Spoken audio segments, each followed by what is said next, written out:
हाँ जी, नमस्कार। और आज हम बात करेंगे जो किल्लत मची हुई है एलपीजी गैस की पूरे देश भर में, उस टॉपिक के बारे में आपसे 2-4 बात करना चाहता हूँ। देश में जो गैस संकट के बीच केंद्र सरकार ने ऐलान किया कि राज्यों में जो कमर्शियल एलपीजी है, उसकी सप्लाई बढ़ाई जाए। सरकार ने राज्यों को आदेश देते हुए कहा कि 23 मार्च से पहले के मुकाबले 20% ज़्यादा गैस दी जाए। इससे राज्यों को जो मिलने वाली जो कुल सप्लाई है ना, वो प्री क्राइसिस लेवल के 50% तक पहुँच जाएगी।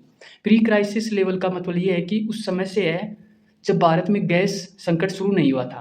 पेट्रोलियम और प्राकृतिक गैस मंत्रालय के सचिव डॉक्टर नीरज मित्तल ने एक लेटर लिखकर इस फैसले का ऐलान किया है कि उन्होंने पत्र में लिखा कि गैस डिस्ट्रीब्यूशन में सामुदायिक रसोई, रेस्टोरेंट, ढाबों और होटल और जो इंडस्ट्रियल कैंटीन को प्राथमिकता दी जाए और जो प्रवासी मज़दूरों को 5 किलो वाला सिलेंडर देने का ऐलान किया गया है, ताकि उनके पलायन को रोका जा सके। इसी के साथ सरकार ने अनुरोध किया कि ज़्यादा से ज़्यादा एलपीजी जो पीएनजी का इस्तेमाल करें। पीएनजी यानी कि पाइप नेचुरल गैस। यह बाकियों के मुकाबले ज़्यादा सुरक्षित और किफ़ायती होती है। इसमें गैस की सप्लाई पाइपलाइन के ज़रिए की जाती है और इसमें सिलेंडर रखने की ज़रूरत नहीं होती है।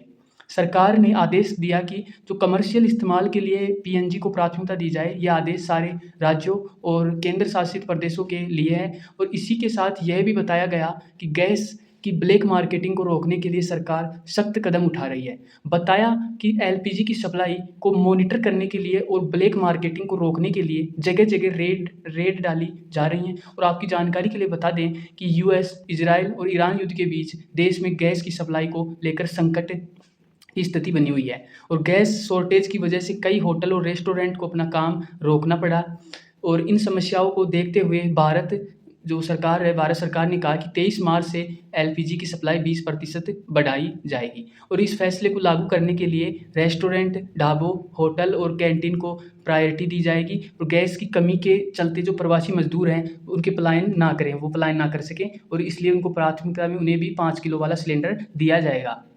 मिडल ईस्ट से आने वाला जो सामान में स्टेट ऑफ हार्मोन्स से होकर जो गुज़रता है, भारत में गैस सप्लाई भी इसी रास्ते से होती है। मिडल ईस्ट में जो संकट के बीच ईरान से कथित तौर पर यह रास्ता उन देशों के लिए बंद कर दिया है, जिसे वह अपना दुश्मन समझता है। हालाँकि भारत के प्रति ईरान का रुख नरम है। भारतीय प्रधानमंत्री श्री नरेंद्र मोदी ने ईरान के राष्ट्रपति मसूद फिजीशियन को ईद की बधाई भी दी थी और बधाई के साथ यह भी उम्मीद जताई थी कि दुनिया भर में सप्लाई की चेन को बाधित ना किया जाए और शिपिंग के रास्ते खुले रखे जाएँ, सुरक्षित रखे जाएँ।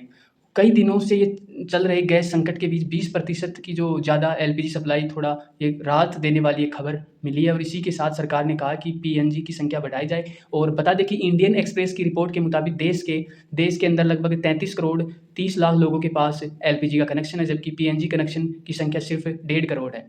केंद्र सरकार ने बड़े और अर्बन शहरों को पीएनजी का इस्तेमाल करने की सलाह दी है और आप किसका इस्तेमाल करते हैं, ये कमेंट बॉक्स में ज़रूर बताएँ। अगर जानकारी अच्छी लगी हो तो वीडियो को लाइक, शेयर ज़रूर करें और चैनल को सब्सक्राइब करें। इसी के साथ धन्यवाद। जय हिंद, जय भारत।